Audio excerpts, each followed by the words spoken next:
अस्सलाम वालेकुम दोस्तों, welcome back to our YouTube channel lab scholars.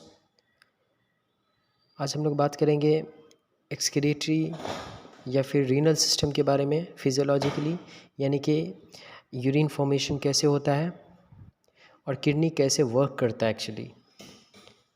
तो इस पर हम लोग बात करेंगे। लास्ट वीडियो में बनाया था एनाटॉमिकली कि यूरिनल सिस्टम में कौन कौन से पार्ट्स कंसिस्ट करते हैं, उसके बारे में बता चुका हूँ। लिंक डिस्क्रिप्शन में, अगर आप वो आपने नहीं देखा है तो उसे ज़रूर देख लें। ओके, तो सबसे पहले किडनी के बारे में बात करते हैं। तो किडनी के कुछ पार्ट्स होते हैं, जैसे सबसे ऊपरी पार्ट्स है उसे हम कॉर्टेक्स कहते हैं, जो कि किडनी कैप्सूल्स के जस्ट बगल में होता है।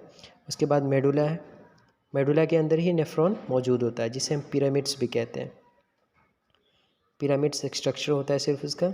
उसके बाद है पेपिला, कैलिक्स, उसके बाद रीनल आर्टरी जिसके थ्रू ब्लड आता है, रीनल वेन जिसके थ्रू ब्लड बाहर जाता है। उसके बाद पेल्विस है, जहाँ यूरिन फॉर्मेशन के बाद जमा होते हुए थ्रू द यूरेटर्स ब्लैडर में जमा हो जाता है। ओके, तो आइए हम लोग बात करते हैं कि आखिर यूरिन फॉर्मेशन होता कैसे है। ब्लड छनता है जो, तो उसमें ब्लड में क्या क्या छन जाता है, जिसकी वजह से यूरिन बन जाता है, वेस्ट प्रोडक्ट हो जाता है। तो चलिए शुरू करते हैं। यूरिन का फॉर्मेशन नेफ्रॉन में होता है, जो कि हर एक किडनी में लगभग 10 लाख होता है। ओके, तो 10 लाख नेफ्रॉन्स जो होते हैं वो यूरिन फॉर्मेशन करता है। तो सबसे पहले पार्ट्स जान लेते हैं नेफ्रॉन के बारे में। तो बोवेन्स कैप्सूल जो दिख रहा है वो कप लाइक स्ट्रक्चर, उसे बोवेन्स कैप्सूल कहते हैं। स्काई ब्लू कलर का है, उसे प्रॉक्सिमल कॉन्वोल्यूटेड ट्यूब्यूल्स कहते हैं। उसके बाद नीचे यू आकार का दिख रहा है ब्लू कलर में, वो है लूप ऑफ हेनली। उसके बाद ऑरेंज कलर का जो, उसे डिस्टल कॉन्वोल्यूटेड ट्यूब्यूल्स कहते हैं। एंड लास्ट ग्रीन कलर का जो है उसे हम लोग कलेक्टिंग डक्ट कहते हैं। ओके, और ये टोटल नेफ्रॉन लगभग 35.55 mm का होता है। तो चलिए शुरू करते हैं कि आखिर यूरिन फॉर्मेशन होता है कैसे। तो एक किडनी में लगभग बता चुका हूँ कि 10 लाख नेफ्रॉन्स होते हैं, और नेफ्रॉन किडनी का यूनिट भी है। ओके, तो नेफ्रॉन जो होते हैं वो मेडुला यानी पिरामिड स्ट्रक्चर जो होता है वो रेड कलर का आप देख रहे हैं उसमें मौजूद होता है। तो एक होता है लार्ज लूप ऑफ हेनली और एक होता है short loop of Henley. Short loop of Henley लगभग 80% होता है, जो कि जिसे हम शॉर्ट कॉर्टिकल नेफ्रॉन्स कहते हैं। और जो लार्ज लूप ऑफ हेनली होता है उसे हम लोग जस्टर मेडुलरी नेफ्रॉन्स कहते हैं, जो कि 20% हमारे किडनी में मौजूद होता है। ओके,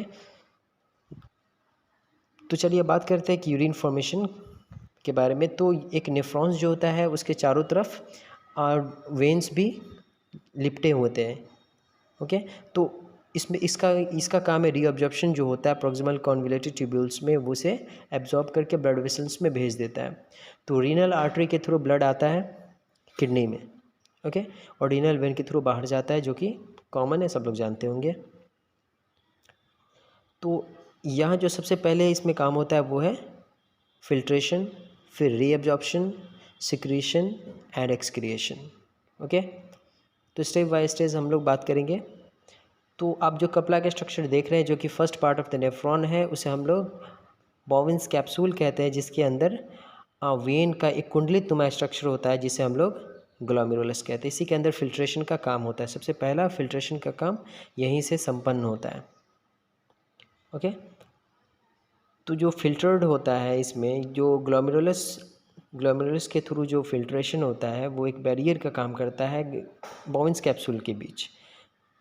तो फिल्ट्रेशन के बाद वो बोवेन्स कैप्सूल बोवेन्स स्पेस के बीच जमा होता है। तो अगर इसका सेक्शन अगर हम काट कर देखते हैं तो हमें इस प्रकार का पिक्चर दिखाई देगा, जिसमें blood vessels, basement membrane and pericyte होगा। तो पोरोसाइट के बीच छोटे छोटे छिद्र के रूप में मौजूद पोर्स होते हैं, जिसे हम लोग पोरोसाइट स्लिट्स कहते हैं, या फिर पोर्स कह सकते हैं सिंपली। तो इसके बीच से जो सिर्फ और सिर्फ प्लाज्मा प्रोटीन्स जो होता है वही छनकर अंदर आ सकते हैं, क्योंकि बाकी जो लार्जर मॉलिक्यूल्स है, जैसे आरबीसी, डब्ल्यूबीसी, प्लेटलेट्स या फिर इम्यूनोग्लोबुलिन्स, ये सब लार्ज मॉलिक्यूल होते हैं, इसलिए इस स्लिट से अंदर नहीं आ सकते। ओके, तो इसमें सिर्फ और सिर्फ प्लाज्मा प्रोटीन ही छनकर अंदर आ सकते हैं। तो अब बात करते हैं, तो वैसा ही प्रोटीन्स या फिर वैसा ही प्लाज्मा प्रोटीन्स या फिर जो भी छनकर अंदर पोरोसाइट्स के थ्रू आएंगे, उसका एटॉमिक वेट 68,000 से कम होगा। 68,000 एटॉमिक वेट से ज़्यादा जिसका होगा वो अंदर नहीं आ सकता है थ्रू द पोडोसाइट्स। ओके, तो अगर आप देखें तो जो एफरेंट आर्टरी है वो थिकर है, मोटा है, और जो इफरेंट आर्टरी है वो है हल्का पतला है। तो इसी के वजह से जो है इसमें प्रेशर बनता है, जिसे हम लोग ग्लोमेरुलस हाइड्रोस्टैटिक प्रेशर कहते हैं, जिसकी वजह से ही वो फिल्ट्रेशन की क्रिया संपन्न हो सकती है। तो ग्लोमेरुलस हाइड्रोस्टैटिक प्रेशर जो लगभग हमारे बॉडी में लगभग 55 mm पर Hg कहीं कहीं पर होता है, कहीं कहीं पर 70 mm पर Hg भी दिखाया जाता है। ओके, फिल्ट्रेशन जो होता है वो, तो फिल्ट्रेशन के बाद वो बोवेंस कैप्सूल यानी बोवेंस स्पेस में जमा हो जाता है। उसके बाद आता है पीसीटी यानी कि प्रॉक्सिमल कॉन्वोल्यूटेड ट्यूब्यूल्स में, जहाँ रीअब्जॉर्प्शन की क्रिया हो पाती है। तो रीअब्जॉर्प्शन की क्रिया जैसे सबसे पहले अगर फिल्ट्रेशन के बाद जैसे सोडियम क्लोराइड्स, ग्लूकोज, वाटर, जो अमीनो एसिड्स या फिर जो भी इलेक्ट्रोलाइट्स छानकर अंदर आते हैं वो प्रॉक्सिमल कॉन्वोल्यूटेड ट्यूब्यूल यानी पीसीटी में इंटर होते हैं। अब यहाँ से रीअब्जॉर्प्शन का काम शुरू होता है, जिसमें sodium chlorides, water, amino acids, glucose ये सब रीअब्जॉर्ब हो जाते हैं, क्योंकि ये हमारे बॉडी के लिए काफ़ी ज़रूरी है। Okay, according to use, according to need ये अब्जॉर्ब हो जाता है। ओके, तो बात करते हैं कि जैसे कि लगभग ग्लूकोज 95% या फिर उससे भी ज़्यादा या फिर कह सकते हैं 100% एब्जॉर्ब हो जाता है। ओके, अमीनो एसिड्स या फिर बाकी जो बचा है वो सब वो आगे की तरफ जाता है। तो उसके चारों तरफ देखें, नेफ्रॉन्स के चारों तरफ, तो जो नेफ्रॉन के चारों तरफ वेसल्स लिपटा हुआ होता है उसे हम लोग पेरी ट्यूबुलर कैपिलरीज कहते हैं, जिसके थ्रू रीअब्जॉर्प्शन की क्रिया संपन्न हो पाती है।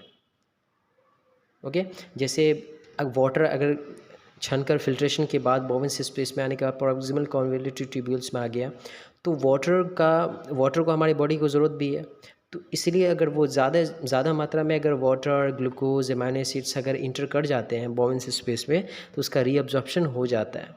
ओके, कहाँ होता है? तो पीसीटी यानी प्रॉक्सिमल कॉन्वोल्यूटेड ट्यूब्यूल्स में, और वो पेरी ट्यूबुलर कैपिलरीज के थ्रू वो फिर ब्लड में बॉडी में चला जाता है। तो यहाँ जो पीसीटी में एब्जॉर्प्शन होता है वो 70% सोडियम क्लोराइड का एब्जॉर्प्शन हो जाता है, लगभग 100% ग्लूकोज का, अमीनो एसिड्स का होता है, और वाटर का 70% एब्जॉर्प्शन हो जाता है, 95% या उससे ज़्यादा कह सकते हैं, लगभग 100% ग्लूकोज और लगभग 100% अमीनो एसिड्स रीअब्जॉर्प्शन हो जाता है हमारे पीसीटी में। उसके बाद वो ब्लड जो इंटर छन के आया था फिल्ट्रेशन के बाद लूप ऑफ हेनली में इंटर करता है, जो कि डिसेंडिंग और असेंडिंग पे रूप में पाया जाता है। तो डिसेंडिंग में जहाँ लगभग सोडियम 25%, कैल्शियम 25%, पोटाशियम लगभग 20% एंड मैग्नीशियम लगभग 60% एब्जॉर्ब हो जाता है। ओके, तो रीअब्जॉर्प्शन के बाद जो हमारा सबसे पहले और लूप ऑफ हेनली जो एक और काम करता है कि ये मेन रोल निभाता है कि कॉन्सेंट्रेशन ऑफ यूरिन का जो कंसंट्रेशन है वो लूप ऑफ हेनली में डिसाइड होता है। ओके, क्योंकि ये बहुत ही सॉल्टी एरिया माना जाता है, सॉल्टी एरिया होता है। उसके बाद इंटर करता है वो है डीसीटी यानी डिस्टल कॉन्वोल्यूटेड ट्यूब्यूल्स में। ओके, जहाँ कैल्शियम और जो कैल्शियम मिनरल्स या फिर सोडियम मिनरल्स जो भी है उसे एब्जॉर्ब कर लिया जाता है। उसके बाद जो इसमें मौजूद होता है वो है सिक्रेशन का काम भी यही होता है, वो कि अगर जो हमारे बॉडी में हानिकारक तत्व है, हानिकारक मॉलिक्यूल्स है ब्लड में, उसे रीअब्जॉर्ब कर लिया जाता है डीसीटी में, यानी एब्जॉर्ब कर लिया जाता है और वो बॉडी में नहीं जाता है बल्कि थ्रू द यूरिन बाहर जाता है, यानी यूरिन में वो मिल जाता है डीसीटी में। डीसीटी में ही यूरिन का फॉर्मेशन स्टार्ट होता है यहाँ से। ओके, तो जो भी बॉडी में हानिकारक ब्लड में तत्व मौजूद है उसे वो एब्जॉर्ब कर लेता है। कहाँ? तो डीसीटी डिस्टल कॉन्वोल्यूटेड ट्यूब्यूल्स में। ओके, तो जैसे कि जिसमें hydrogen ions, potassium ion, ammonium ions, ये सब जो हानिकारक तत्व हमारे बॉडी में ब्लड में मौजूद है उसे रीअब्जॉर्ब कर लेता है, यानी अब्जॉर्ब कर लेता है, और वो डिस्टल कलेक्टिंग डक्ट में यूरिन बनाकर भेज देता है। का कौन सा, तो DCT, डिजिटल कन्वोल्यूटेड ट्यूब्यूल्स। तो PCT में एक और एब्जॉर्प्शन जो होता है वो होता है यूरिया, जैसे urea, creatine, okay, uric acid. ये जो हमारे बॉडी का जो मेटाबॉलिज्म के बाद जो बनता है उसे एब्जॉर्ब कर लेता है कौन, वो है PCT, ओके। और ये PCT एब्जॉर्ब करता है वो ब्लड बॉडी के लिए नहीं बल्कि यूरिन में वो वापस भेज देता है, यूरिन बनाकर वो भेज देता है कहाँ, कलेक्टिंग डक्ट में। कलेक्टिंग डक्ट में अदर जो नेफ्रॉन्स होते हैं उससे भी जो यूरिन फॉर्मेशन हुआ है या फिर ब्लड जो फिल्ट्रेशन हुआ है उसमें, उसके थ्रू ही कलेक्टिंग डक्ट में आते हैं कई नेफ्रॉन से। और जो कलेक्टिंग डक्ट में आते हैं वो फाइनली यूरिन बनता है। तो ये कह सकते हैं कि यूरिन का फॉर्मेशन जो होता है वो डिजिटल कन्वोल्यूटेड ट्यूब्यूल्स में होता है, ओके। और वो उसके बाद बनने के बाद जो कलेक्टिंग डक्ट में जमा होता है, और कलेक्टिंग डक्ट में जमा होने के बाद वो चला जाता है, वो है रीनल पेल्विस में, जो कि एनाटॉमिकली हम लोग बात कर चुके हैं। तो कलेक्टिंग डक्ट का भी एक अलग फंक्शन होता है। कलेक्टिंग डक्ट में फंक्शन ये है कि यहाँ से जो डिसाइड होता है कि यूरिन जो है वो कॉन्सेंट्रेट होगा या फिर डाइल्यूटेड होगा, ओके। जहाँ हम लोग एंटी डाययूरेटिक हार्मोन्स वर्क करता है, जिसे शॉर्ट फॉर्म में ADH कहते हैं। तो ADH ही हमारे वाटर बैलेंस, इलेक्ट्रोलाइट बैलेंस को उसको कंट्रोल बैलेंस रखता है हमारे बॉडी में, ओके। तो यही अब एंटी डाययूरेटिक हार्मोन्स एक अलग टॉपिक है, इसको हम लोग इन फ्यूचर कभी डिस्कस करेंगे अगर हम लोग हार्मोन्स के ऊपर वीडियोस बनाते हैं, हार्मोन्स के ऊपर लेक्चर देते हैं। तो यहाँ से यूरिन बनने के बाद वो इंटर करता है रीनल पेल्विस में, और थ्रू द यूरेटर्स वो चला जाता है ब्लैडर्स में, okay. Now we gonna discuss rapidly by the help of 3D animation, okay. So pay attention please. तो सबसे पहले क्या होता है कि किडनी के अंदर जो पिरामिड्स होते हैं, रीनल पिरामिड्स, उसके अंदर नेफ्रॉन होते हैं। हर एक किडनी में 10 लाख होते हैं, बता चुका हूँ, और ये सब का नाम है, ओके।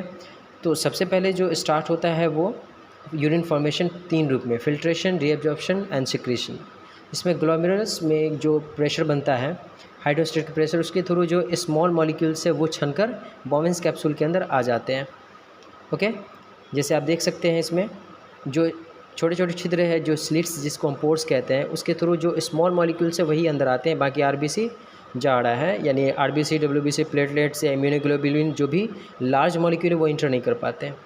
उसके बाद जो आता है वो बॉवेंस कैप्सूल के थ्रू होते हुए प्रॉक्सिमल कन्वोल्यूटेड ट्यूब्यूल्स के अंदर आते हैं, ओके। प्रॉक्सिमल ट्यूब्यूल्स, फिर loop of Henley and distal convoluted tubules, and उसके बाद कलेक्टिंग डक्ट में चला जाता है। प्रॉक्सिमल ट्यूब्यूल्स में क्या होता है, 15% वाटर एब्जॉर्ब हो जाता है और ब्लड स्ट्रीम में वापस चला जाता है। ये किसकी वजह से होता है, तो ये वैसोप्रेसिन एंड एल्डोस्टेरोन की वजह से हो पाता है, ओके। उसके बाद हमारा जाता है पेरी ट्यूबुलर कैपिलरीज के थ्रू, ये जो भी अब्जॉर्प्शन होता है वो ब्लड में चला जाता है। उसके बाद सिक्रेशन होता है क्रिएटिनिन एंड हिस्टामिन का। उसके बाद distal convoluted tubules and connected and में पोटेशियम एंड, और ये सब जो है हाइड्रोजन आयन सिक्रीट करता है, जो कि मैं बता चुका था, ओके। जो भी शरीर के हानिकारक है वो रीअब्जॉर्ब कर लिया जाता है।